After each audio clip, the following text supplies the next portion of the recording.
بسم الله الرحمن الرحيم. ألف لام را تلك آيات الكتاب المبين. إنا أنزلناه قرآنا عربيا لعلكم تعقلون. نحن نقص عليك أحسن القصص بما أوحينا إليك هذا القرآن وإن كنت من قبله لمن الغافلين. إذ قال يوسف لأبيه يا أبت إني رأيت 11 كوكبا والشمس والقمر رأيتهم لي ساجدين. قال يا بني لا تقصص رؤياك على إخوتك فيكيدوا لك كيدا إن الشيطان للإنسان عدو مبين. وكذلك يجتبيك ربك ويعلمك من تأويل الأحاديث ويتم نعمته عليك وعلى آل يعقوب كما أتمها على أبويك من قبل إبراهيم وإسحاق إن ربك عليم حكيم. لقد كان في يوسف وإخوته آيات للسائلين إذ قالوا ليوسف وأخوه أحب إلى أبينا منا ونحن عصبة إن أبانا لفي ضلال مبين. اقتلوا يوسف أو اطرحوه أرضا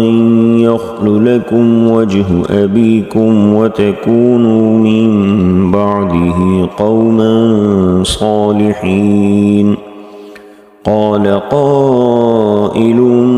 منهم لا تقتلوا يوسف وألقوه في غيابة الجب يلتقطه بعض السيارة إن كنتم فاعلين. قالوا يا أبانا ما لك لا تأمنا على يوسف وإنا له لناصحون. أرسله معنا غدا يرتع ويلعب وإنا له لحافظون. قال إني ليحزنني أن تذهبوا به وأخاف أن يأكله الذئب وأنتم عنه غافلون. قالوا لئن أكله الذئب ونحن عصبة إنا إذا لخاسرون. فلما ذهبوا به وأجمعوا أن يجعلوه في غيابة الجب وأوحينا إليه لتنبئنهم بأمرهم هذا وهم لا يشعرون. وجاءوا أباهم عشاء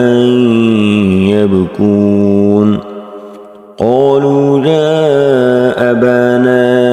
إنا ذهبنا نستبق وتركنا يوسف عند متاعنا فأكله الذئب وما أنت بمؤمن لنا ولو كنا صادقين. وجاءوا على قميصه بدم كذب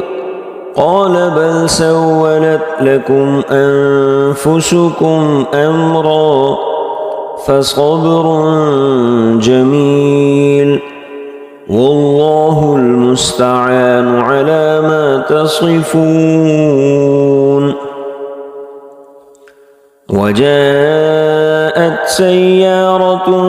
فأرسلوا واردهم فأدلى دلوه قال يا بشرى هذا غلام وأسروه بضاعة والله عليم بما يعملون وشروه بثمن بخس دراهم معدودة وكانوا فيه من الزاهدين وقال الذي اشتراه من مصر لامرأته أكرمي مثواه عسى أن ينفعنا أو نتخذه ولدا وكذلك مكنا ليوسف في الأرض ولنعلمه من تأويل الأحاديث والله غالب على أمره ولكن أكثر الناس لا يعلمون ولما بلغ أشده آتيناه حكما وعلما وكذلك نجزي المحسنين وراودته التي هو في بيتها عن نفسه وغلقت الأبواب وقالت هيت لك قال معاذ الله إنه ربي أحسن مثواي إنه لا يفلح الظالمون ولقد همت به وهم بها لولا أن رأى برهان ربه كذلك لنصرف عنه السوء والفحشاء إنه من عبادنا المخلصين واستبق الباب وقدت قميصه من دبر وألف يا سيدها لدى الباب قالت ما جزاء من أراد بأهلك سوءا إلا أن يسجن أو عذاب أليم قال هي راودتني عن نفسي وشهد شاهد من أهلها إن كان قميصه قد من قبل فصدقت وهو من الكاذبين وإن كان قميصه قد من دبر فكذبت وهو من الصادقين فلما رأى قميصه قد من دبر قال إنه من كيدكن إن كيدكن عظيم يوسف أعرض عن هذا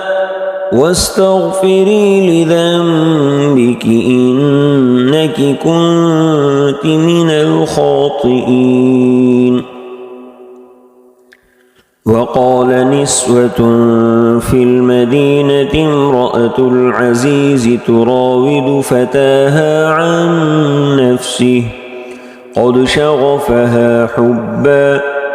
إنا لنراها في ضلال مبين فلما سمعت بمكرهن أرسلت إليهن وأعتدت لهن متكئا وآتت كل واحدة منهن سكينا وقالت اخرج عليهم فلما رأينه أكبرنه وقطعن أيديهن وقلن حاش لله ما هذا بشرا إن هذا إلا ملك كريم. قالت فذلكن الذي لمتنني فيه ولقد راودته عن نفسه فاستعصم ولئن لم يفعل ما آمره ليسجنن وليكونن من الصاغرين. قال رب السجن أحب إلي مما يدعونني إليه وإلا تصرف عني كيدهن أصب إليهن وأكن من الجاهلين. فاستجاب له ربه فصرف عنه كيدهن إنه هو السميع العليم. ثم بدا لهم من بعد ما رأوا الآيات ليسجننه حتى حين. ودخل معه السجن فتيان قال أحدهما إني أراني أعصر خمرا وقال الآخر إني أراني أحمل فوق رأسي خبزا تأكل الطير منه نبئنا بتأويله إنا نراك من المحسنين. قال لا يأتيكما طعام ترزقانه إلا نبأتكما بتأويله قبل أن يأتيكما ذلكما مما علمني ربي إني تركت ملة قوم لا يؤمنون بالله وهم بالآخرة هم كافرون واتبعت ملة آبائي إبراهيم وإسحاق ويعقوب ما كان لنا أن نشرك بالله من شيء ذلك من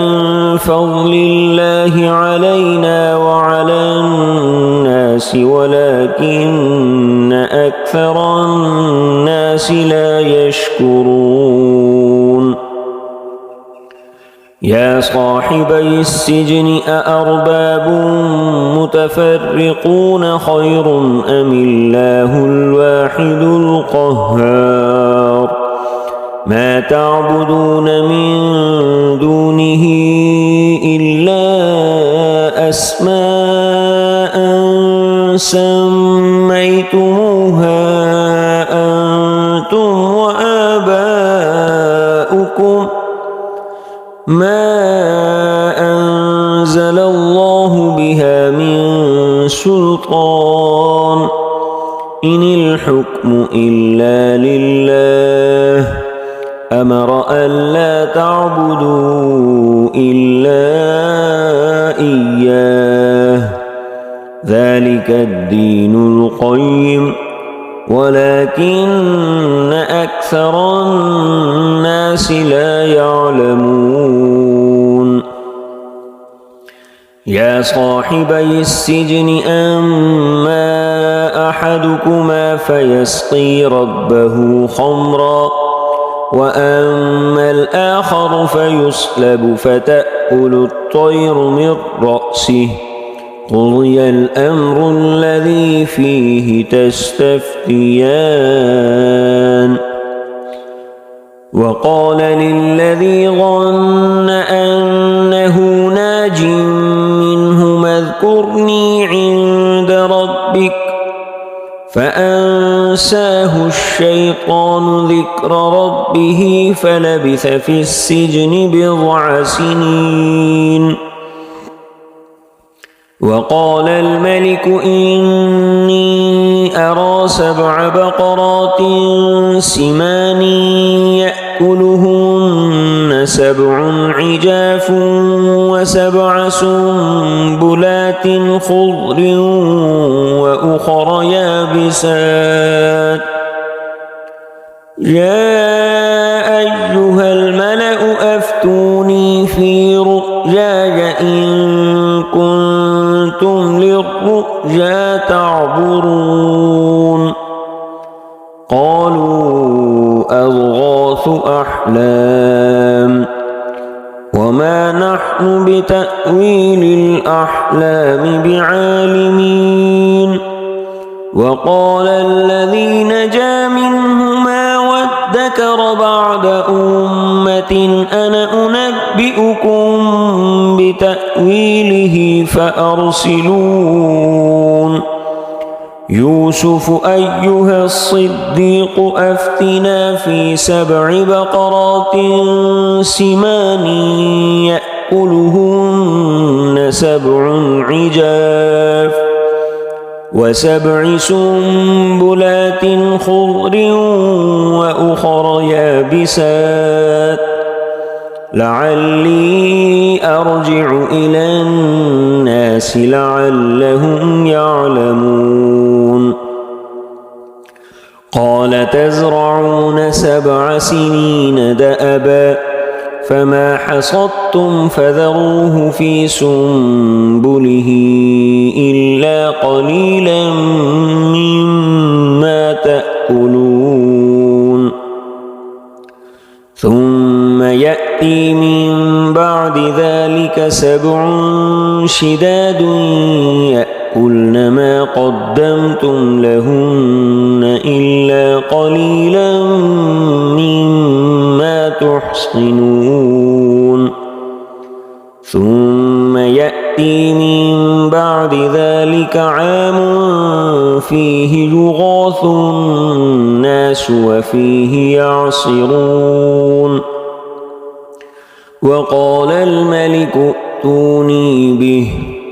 فلما جاءه الرسول قال ارجع إلى ربك فاسأله ما بال النسوة اللاتي قطعن أيديهن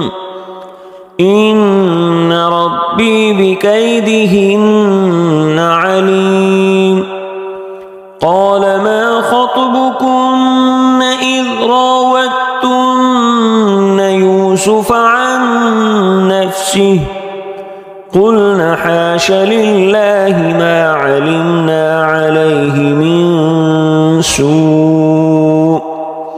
قالت امرأة العزيز الآن حصحص الحق أنا راودته عن نفسه وإنه لمن الصادقين. ذلك ليعلم أني لم أخنه بالغيب وأن الله لا يهدي كيد الخائنين.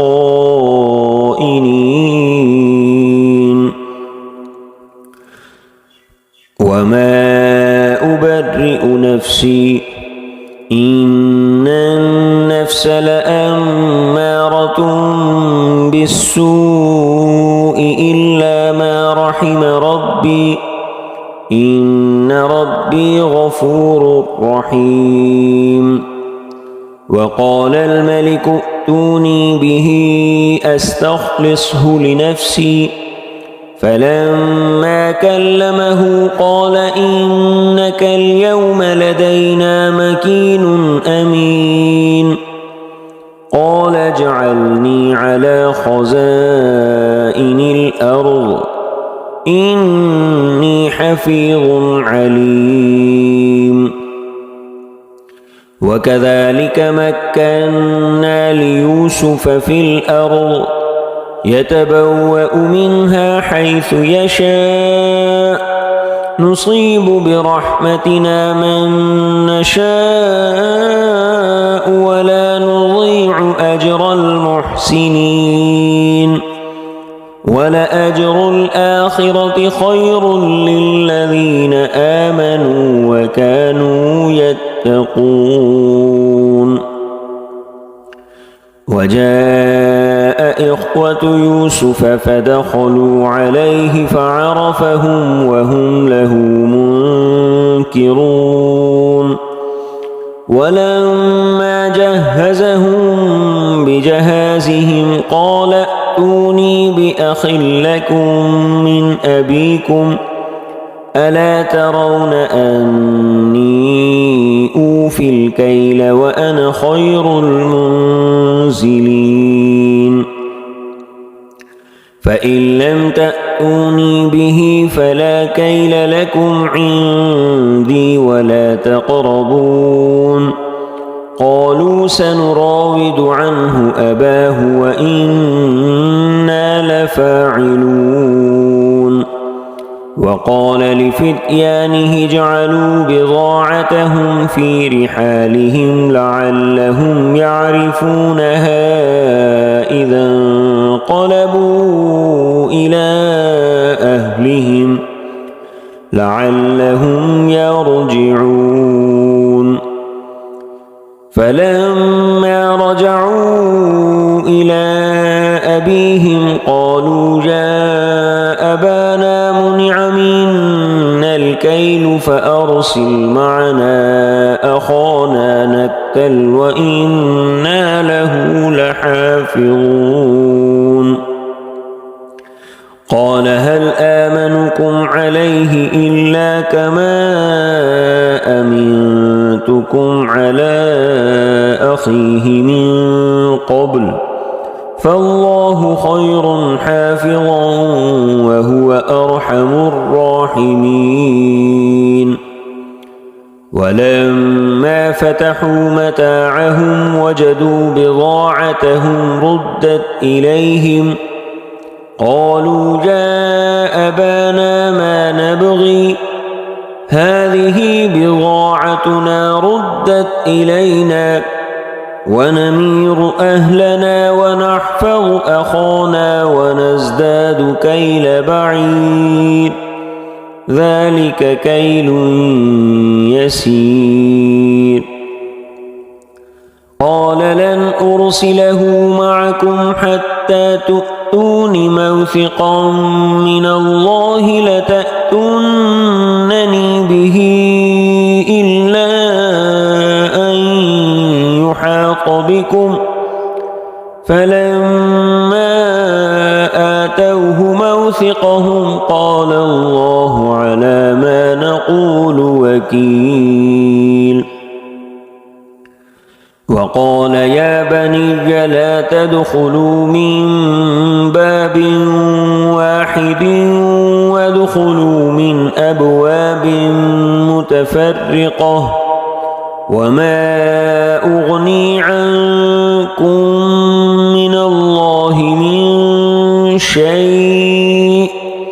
إن الحكم إلا لله عليه توكلت وعليه فليتوكل المتوكلون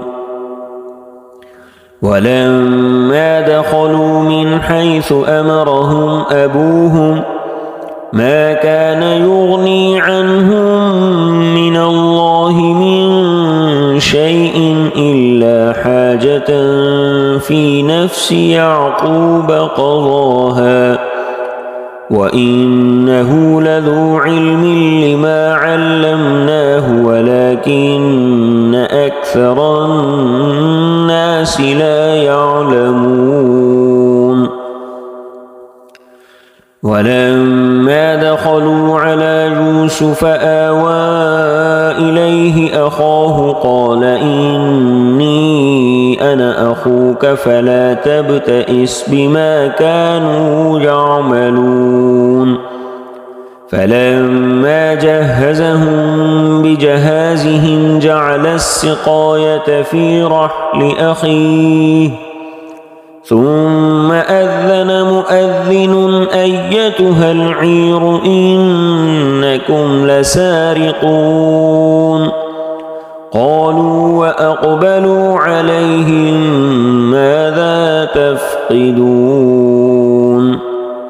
قالوا نفقد صواع الملك ولمن جاء به حمل بعير وأنا به زعيم قالوا تالله لقد علمتم ما جئنا لنفسد في الأرض وما كنا سارقين قالوا فما جزاؤه إن كنتم كاذبين قالوا جزاؤه من وجد في رحله فهو جزاؤه كذلك نجزي الظالمين فبدأ بأوعيتهم قبل وعاء أخيه ثم استخرجها من وعاء أخيه كذلك كدنا ليوسف ما كان ليأخذ أخاه في دين الملك إلا أن يشاء الله نرفع درجات من نشاء وفوق كل ذي علم عليم قالوا إن يسرق فقد سرق أخ له من قبل فأسرها يوسف في نفسه ولم يبدها لهم قال أنتم شر مكانا والله أعلم بما تصفون قالوا يا أيها العزيز إن له أبا شيخا كبيرا فخذ أحدنا مكانه إنا نراك من المحسنين قال معاذ الله أن نأخذ إلا من وجدنا متاعنا عنده إنا إذا لظالمون فلما استيئسوا منه خلصوا نجيا قال كبيرهم ألم تعلموا أن أباكم قد أخذ عليكم موثقا من الله ومن قبل ما فرطتم في يوسف فلن أبرح الأرض حتى يأذن لي أبي أو يحكم الله لي وهو خير الحاكمين ارجعوا إلى أبيكم فقولوا يا أبانا إن ابنك سرق وما شهدنا إلا بما علمنا وما كنا للغيب حافظين واسأل القرية التي كنا فيها والعير التي أقبلنا فيها وإنا لصادقون قال بل سولت لكم أنفسكم أمرا فصبر جميل عسى الله أن يأتيني بهم جميعا إنه هو العليم الحكيم وتولى عنهم وقال يا أسفا على يوسف وابيضت عيناه من الحزن فهو كظيم قالوا تالله تفتأ تذكر يوسف حتى تكون حرضا أو تكون من الهالكين قال إنما أشكو أشكو بثي وحزني إلى الله وأعلم من الله ما لا تعلمون يا بني اذهبوا فتحسسوا من يوسف وأخيه ولا تيأسوا من روح الله إنه لا ييأس من روح الله إلا القوم الكافرون فلما دخلوا عليه قالوا يا أيها العزيز مسنا وأهلنا الضر وجئنا ببضاعة مزجاة فأوف لنا الكيل وتصدق علينا إن الله يجزي المتصدقين قال هل علمتم ما فعلتم بيوسف وأخيه إذ أنتم جاهلون قالوا أئنك لأنت يوسف قال أنا يوسف وهذا أخي قد من الله علينا إنه من يتق ويصبر فإن الله لا يضيع أجر المحسنين قالوا تالله لقد آثرك الله علينا وإن كنا لخاطئين قال لا تثريب عليكم اليوم يغفر الله لكم وهو أرحم الراحمين اذهبوا بقميصي هذا فألقوه على وجه أبي يأت بصيرا وأتوني بأهلكم أجمعين ولما فصلت العير قال أبوهم إني لأجد ريح يوسف لولا أن تفندون قالوا تالله إنك لفي ضلالك القديم فلما أن جاء البشير ألقاه على وجهه فارتد بصيرا قال ألم أقل لكم إني أعلم من الله ما لا تعلمون قالوا يا أبانا استغفر لنا ذنوبنا إنا كنا خاطئين قال سوف أستغفر لكم ربي إنه هو الغفور الرحيم فلما دخلوا على يوسف آوى إليه أبويه وقال ادخلوا مصر إن شاء الله آمنين ورفع أبويه على العرش وخروا له سجدا وقال يا أبت هذا تأويل رؤياي من قبل قد جعلها ربي حقا وقد أحسن بي إذ أخرجني من السجن وجاء بكم من البدو من بعد أن نزغ الشيطان بيني وبين إخوتي إن ربي لطيف لما يشاء إنه هو العليم الحكيم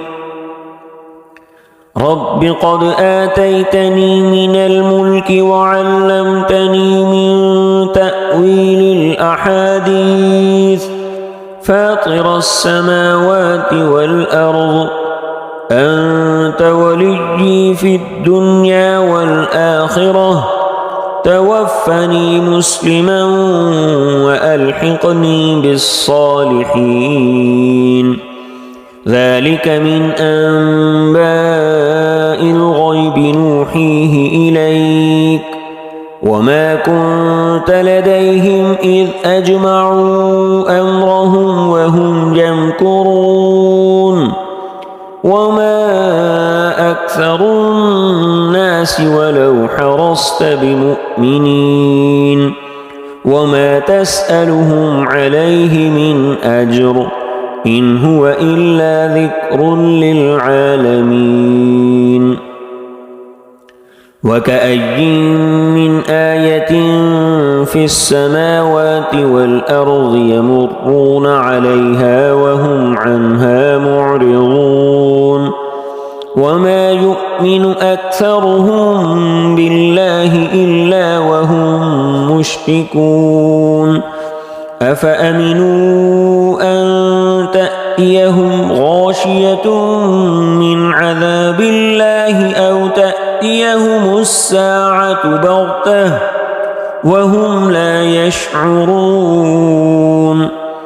قل هذه سبيلي أدعو إلى الله على بصيرة أنا ومن اتبعني وسبحان الله وما أنا من المشركين وما أرسلنا من قبلك إلا رجالا نوحي إليهم من أهل القرى أفلم يسيروا في الأرض فينظروا كيف كان عاقبة الذين من قبلهم ولدار الآخرة خير للذين اتقوا أفلا تعقلون حتى إذا استيأس الرسل وظنوا أنهم قد كذبوا جاءهم نصرنا فنجي من نشاء ولا يرد بأسنا عن القوم المجرمين